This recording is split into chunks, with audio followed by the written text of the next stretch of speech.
मंत्री पंकजा मुंडेंचा फरार पीए अनंत गर्जे वरळी पोलिसांच्या अटकेत. पत्नीच्या आत्महत्येला कारणीभूत असल्याचा ठपका. अनंतचे विवाहबाह्य संबंध असल्याचा पत्नी डॉक्टर गौरी पालवेचा संशय होता. अनंत गर्जेच्या मुंबईतील घरी फॉरेन्सिक पथक दाखल. फॉरेन्सिक पथकासोबत डॉक्टरही उपस्थित. डॉक्टर गौरी पालवेच्या मृत्यू प्रकरणाचा तपास करणार.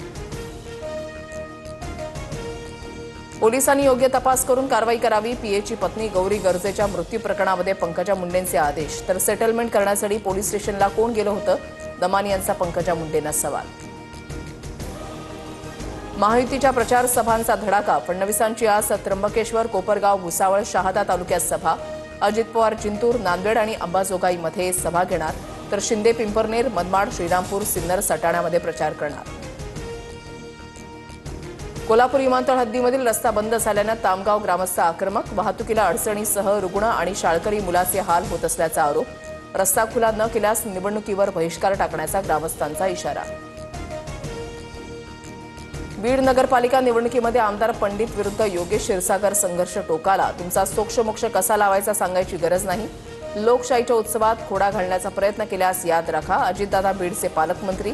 विजयसिंह पंडितांचा इशारा.